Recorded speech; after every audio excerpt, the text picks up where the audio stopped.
আসসালামু আলাইকুম রহমতুল্লাহ। সুপ্রিয় সপ্তম শ্রেণীর শিক্ষার্থীবৃন্দ, আজকে তোমাদের বাংলাদেশ ও বিশ্ব পরিচয় বই অধ্যায় 4 বাংলাদেশের অর্থনীতি পৃষ্ঠা 44 এর সৃজনশীল 1 এবং সৃজনশীল 2 এর নমুনাত্মক সম্পর্কে আলোচনা করব। প্রিয় শিক্ষার্থী, চলো শুরু করা যাক। সৃজনশীল প্রশ্ন 1 নম্বর সৃজনশীল হচ্ছে, তমিসউদ্দিন তার 3 ছেলেকে সাথে নিয়ে তার জমিতে ধান, গম, সরিষা, ভুট্টা সহ নানা ধরনের ফসল চাষ করেন। তার স্ত্রী ও পুত্রবধূরাও ফসল তোলার কাজে সহায়তা করে। অবসর সময়ে সে বাড়ির সামনে একটি মুদি দোকান চালায়, কিন্তু এসব কাজের জন্য কেউ তাকে কোনো বেতন দেয় না। তাতে সে মনে কষ্ট না পেয়ে বরং গর্ববোধ করে। ক নং প্রশ্ন হচ্ছে, SAFTA এর পুরো নাম কি? খ নং প্রশ্ন হচ্ছে, মাঝারি শিল্প বলতে কি বোঝায়, ব্যাখ্যা করো। গ নং প্রশ্ন হচ্ছে, তমিসউদ্দিনের পরিবারের সদস্যদের কাজ কোন ধরনের অর্থনৈতিক কাজের আওতাভুক্ত তা ব্যাখ্যা করো। ঘ নং প্রশ্ন হচ্ছে, তমিসউদ্দিনের মতো মানুষের কাজ জাতীয় অর্থনীতিতে গুরুত্বপূর্ণ অবদান রাখছে, মূল্যায়ন করো। প্রিয় শিক্ষার্থী, 1 নং সৃজনশীল প্রশ্নের উত্তর তোমাদের দেখাচ্ছি, তা তোমরা দেখে নিতে পারো। চলো শুরু করা যাক। সপ্তম শ্রেণীর বাংলাদেশ ও বিশ্ব পরিচয় বই অধ্যায় 4 বাংলাদেশের অর্থনীতি পৃষ্ঠা 44 1 নং সৃজনশীল প্রশ্নের উত্তর। ক নং প্রশ্ন হচ্ছে, SAFTA এর পুরো নাম কি? ক নং প্রশ্নের উত্তর হচ্ছে, SAFTA এর পুরো নাম south Asian free trade area বা দক্ষিণ এশীয় মুক্ত বাণিজ্য এলাকা। খ নং প্রশ্ন হচ্ছে, মাঝারি শিল্প বলতে কি বোঝায়, ব্যাখ্যা করো। খ নং প্রশ্নের উত্তর হচ্ছে, মাঝারি শিল্প বলতে সেসব শিল্পকে বোঝায় যেখানে 1.5 কোটি টাকার অধিক মূলধন খাটানো হয়। যেখানে 1.5 কোটি টাকার অধিক মূলধন খাটানো হয় তাকে মাঝারি শিল্প বলা হয়। মাঝারি শিল্পের উদাহরণ হলো হালকা engineering, silk, ceramic, cold storage বা হিমাগার ইত্যাদি। দেশের চাহিদা পূরণ ও অনেক লোকের কর্মসংস্থানের মাধ্যমে এ ধরনের শিল্প জাতীয় অর্থনীতিতে গুরুত্বপূর্ণ ভূমিকা পালন করে। গ নং প্রশ্ন হচ্ছে, তমিসউদ্দিনের পরিবারের সদস্যদের কাজ কোন ধরনের অর্থনৈতিক কাজের আওতাভুক্ত তা ব্যাখ্যা করো। গ নং প্রশ্নের উত্তর হচ্ছে, তমিসউদ্দিনের পরিবারের সদস্যদের কাজ অনানুষ্ঠানিক অর্থনৈতিক কার্যাবলীর আওতাভুক্ত।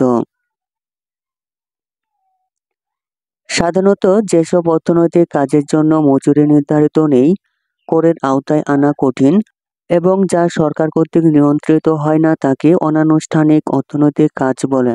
যেমন নিজের জমি, দোকান বা ব্যবসা প্রতিষ্ঠানের কাজ করা, গৃহস্থলী কর্ম, হকারি, দিনমজুরি ইত্যাদি। আবহমান কাল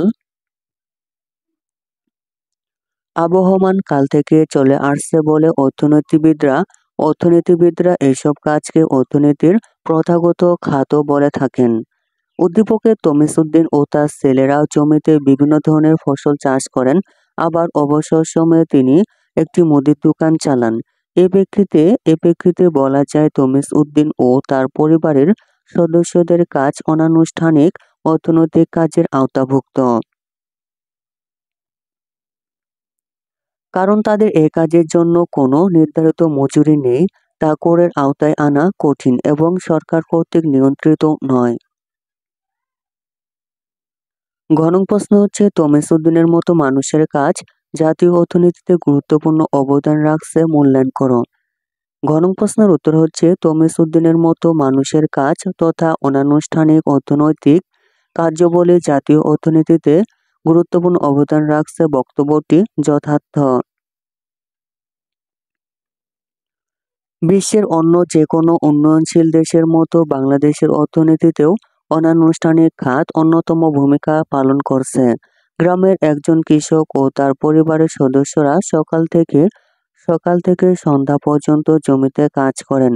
তাদের এই অক্লান্ত পরিশ্রমের ফলে দেশ এখন খাদ্যে স্বয়ংসম্পূর্ণ। এমনিভাবে কামার কুমোরের কাজ সহ বিভিন্ন কুটির শিল্প, মুদির দোকান ও অন্যান্য ছোটখাটো ব্যবসাও অনানুষ্ঠানিক অর্থনৈতিক কাজ হিসেবে জাতীয় অর্থনীতিতে তাৎপর্যপূর্ণ ভূমিকা রাখছে।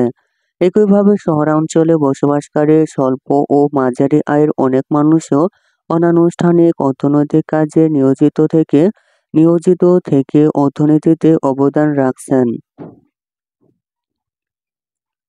সামগ্রিক আলোচনার পরিপ্রেক্ষিতে বলা যায়, বর্তমানে সরকার ও বেসরকারি পর্যায়ে অনানুষ্ঠানিক অর্থনৈতিক খাতের গুরুত্ব বৃদ্ধি পাওয়ার পরও আমাদের অর্থনীতির অগ্রগতিতে প্রথাগত বা অনানুষ্ঠানিক কার্যাবলী তাৎপর্যপূর্ণ ভূমিকা রাখছে।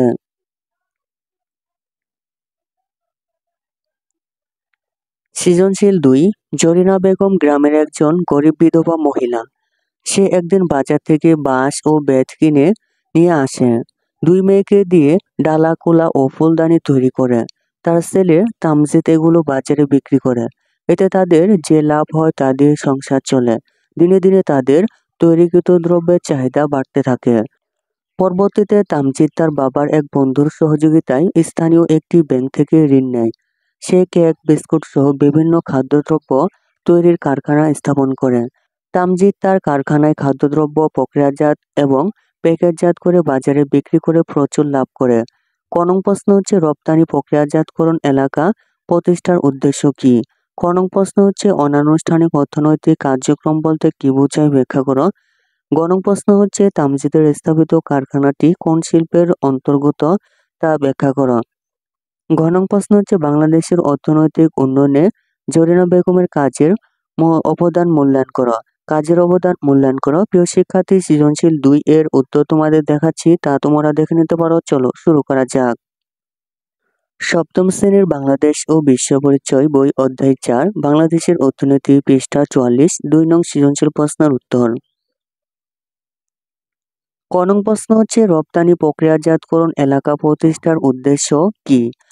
প্রশ্নের উত্তর হচ্ছে, বাংলাদেশ সরকার কর্তৃক রপ্তানি প্রক্রিয়াজাত এলাকা প্রতিষ্ঠার উদ্দেশ্য হচ্ছে শিল্পায়নের মাধ্যমে দ্রুত অর্থনৈতিক উন্নতি সাধন এবং বিদেশি বিনিয়োগকে উৎসাহিত করা। প্রশ্ন হচ্ছে, অনানুষ্ঠানিক অর্থনৈতিক কার্যক্রম বলতে কি বোঝায় ব্যাখ্যা করো।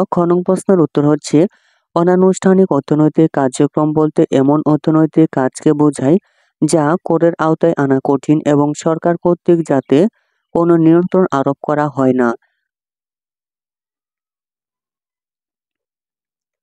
অবহমান কাল থেকে চলে আসছে বলে অর্থনীতিবিদরা একে প্রথাগত খাত হিসেবেও অভিহিত করেন।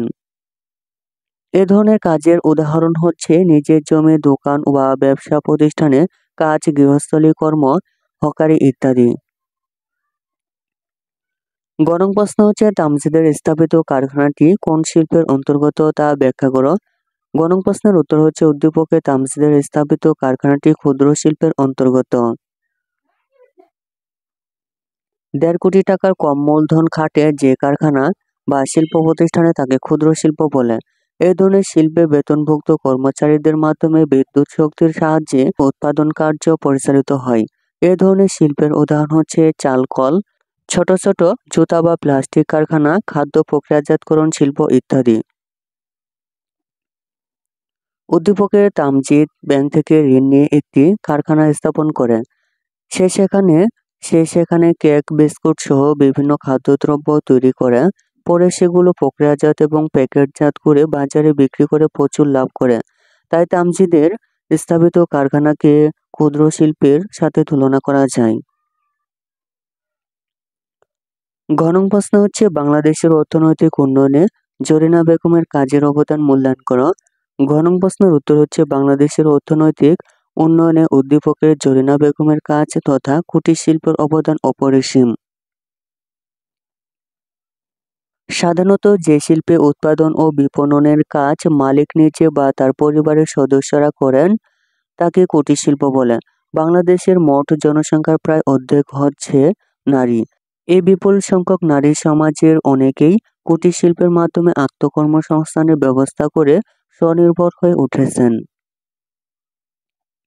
এছাড়া কুটির শিল্পের মাধ্যমে আমাদের দেশের পল্লী অঞ্চলের অপব্যবহৃত প্রাকৃতিক সম্পদেও কাঁচামাল হিসেবে ব্যবহার করা যায়, যেমন বাঁশ, বেত, কাঠ, মিষ্টির প্যাকেট ইত্যাদি।